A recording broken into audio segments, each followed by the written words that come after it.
There is a number in your bank account right now that your parents never saw in their entire lives. Combined, you didn't inherit it. You didn't marry into it. You didn't win it. You built it, year by year, decision by decision, through the kind of discipline that required you to become a slightly different person than the one your family raised. And for a long time that felt like the hardest part. The becoming, the distance it quietly created. The way success, real success, has a way of making the room feel different when you walk back into it. But that wasn't the hardest part. The hardest part came after, when the number became known, and the people who loved you, or said they did, began to show you something you can never unsee. Let's go back, because who you are right now cannot be understood without understanding where you started. You grew up in a house where money was a source of tension, before it was ever a source of comfort.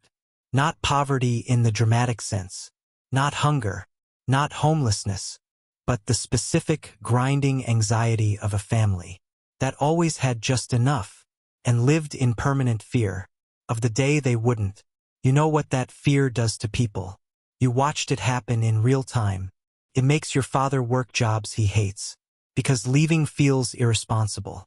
It makes your mother say, "We can't afford that," so many times, that you stop asking and start believing that wanting things is dangerous.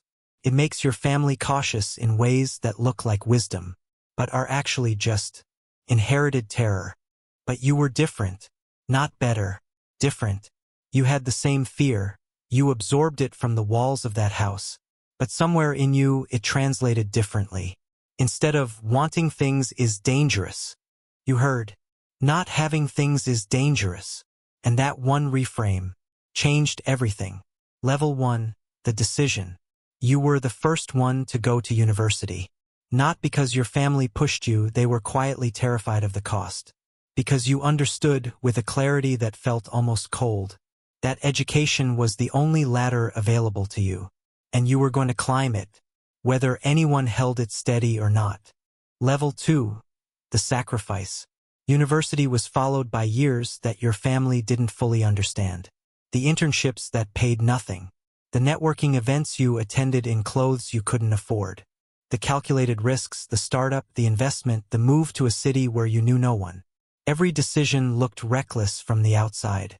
From the inside, it was the most disciplined thing you'd ever done. You were building something, and building requires you to defer gratification in ways that people watching from the outside can only interpret as abandonment. Level 3, the arrival. And then, not overnight, but suddenly enough that it felt that way. It worked. The company grew. The investment paid. The salary became a number, with a comma in a place you'd never seen your name next to before. And for approximately 6 weeks, you felt something that might have been happiness. Pure, uncomplicated, earned happiness. Anlatim, Donis, Keskin V. Sesais. And then your cousin called. And everything began. Now let's talk about what actually happened. Not the version you tell yourself to make it hurt less. The real version. The one where you watch the people you grew up with reveal themselves, one layer at a time. Because here's what nobody tells you about first-generation wealth. The money doesn't just change your life. It changes the light. Suddenly everything and everyone around you is illuminated differently. And what you see is not always what you hoped. Rank 1, the askers. They come first. Always first. Within weeks of your success becoming known. And it always becomes known no matter how private you try to be. The askers appear. They are not villains. That's the important thing to understand. They are people you love, who have decided, somewhere beneath their conscious awareness, that your success is a shared resource. Your cousin calls to ask if you can just help out with his car payment. Just this once. Your aunt mentions, casually over the phone, that her roof needs fixing. And it would be nothing to you now. Your childhood friend texts you for the first time in 2 years, with a business idea that requires your investment and his effort, or so he says. None of these people are lying to you exactly. They genuinely believe what they're asking is reasonable. They have reframed your wealth as excess, and their need as correction. In their minds, they're not taking from you. They're balancing something. And that reframe, that quiet, unconscious entitlement, is the first thing the money shows you. Rank 2, the resenters. The askers are uncomfortable, but the resenters are devastating. These are not strangers. These are people who were there, who sat at the same table, who shared the same starting line, who watched you make the same decisions they could have made, and chose differently, and they have never forgiven you for it. Not because they hate you, but because your success is an argument they are losing every single day. Your older brother, the one who told you that university was a waste of time, has stopped returning your calls. Not dramatically, not with a fight. He just fades. And when you do speak, there is something behind his eyes that was never there before. A calculation, a comparison, a wound that has your name on it, even though you never threw the punch. Your uncle, your father's brother, makes a joke at a family dinner. Must be nice, he says. When you mention your new apartment, everyone laughs. You laugh too. But in the car on the way home, you sit with the specific weight of that joke. The way it was delivered, the way the table received it, the way it was designed, consciously or not, to remind you that getting too far above your station has a social cost that your family will collect on behalf of everyone who didn't make it. Rank 3, the rewriters. These are the ones that take the longest to see, because they don't ask for money. They don't resent you openly. They do something far more disorienting. They rewrite history. Suddenly, according to your mother, she always believed in you. She always knew you'd make it. She tells this story at every family gathering now. How she pushed you, how she saw it in you, how she never doubted. And you love her. You love her completely. But you remember the actual conversations. The ones where she told you the startup was too risky. Where she asked you to just get a stable job. Where she cried on the phone because she was sure you were throwing your life away. She's not lying. That's the thing that breaks you a little. She has genuinely rewritten the memory. Because loving you means, to her, that she must have always supported you. And the truth that she was afraid, that she doubted that you succeeded, despite the lack of support, not because of it, is a truth that is too costly for her to hold. So she rewrites it, and you have to decide whether to correct the record or let her have the story. She needs to live with herself. Rank 4, the genuine ones. And then, because this story deserves its full truth, there are the ones who surprise you.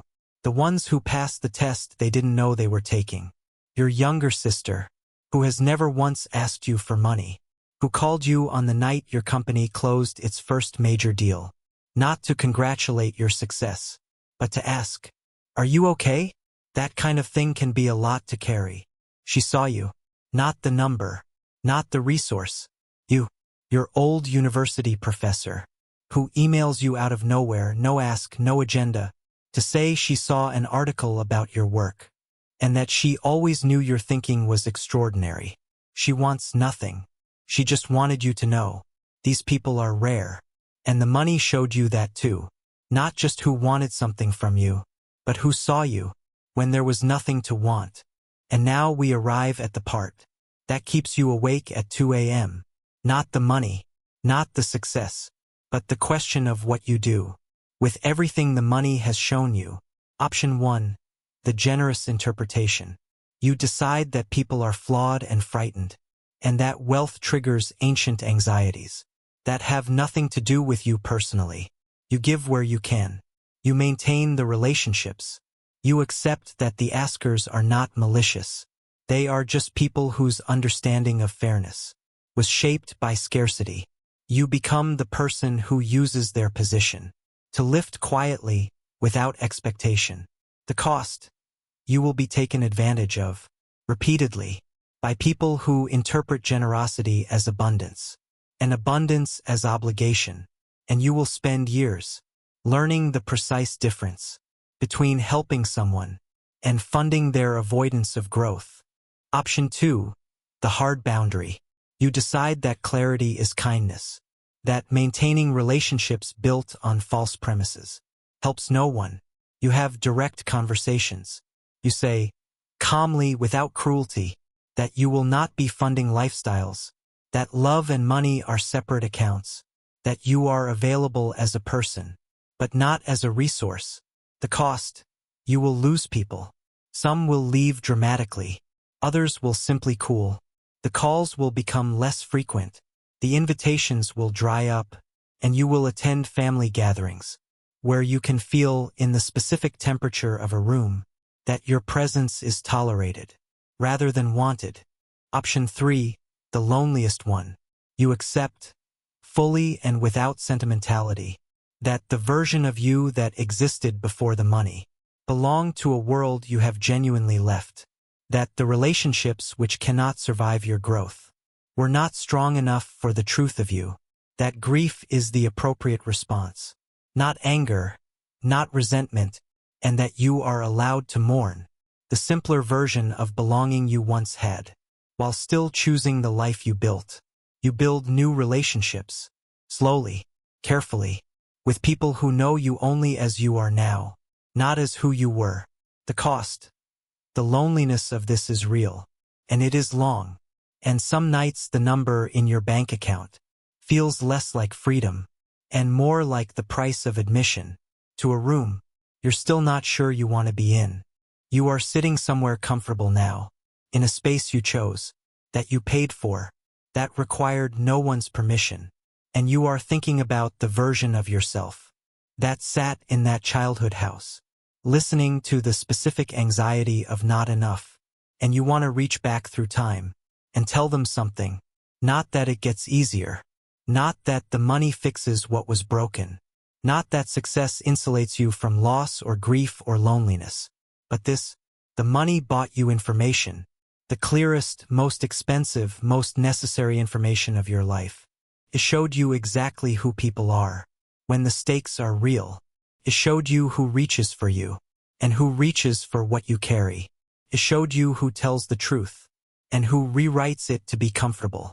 It showed you who sees you, actually sees you, and who sees only what you can do for them. That information cost you relationships. It cost you a version of family that was simpler, if less true. It cost you the comfortable illusion that love is unconditional in all the people who say it is. But it also gave you something that no amount of going back could take away. It gave you clarity, and clarity, even when it breaks your heart, is the only foundation worth building anything on. The first person in your family to get wealthy doesn't just build a new life, they build a new understanding of the old one, and that is the most expensive thing money can buy. Tag someone who needs to see this.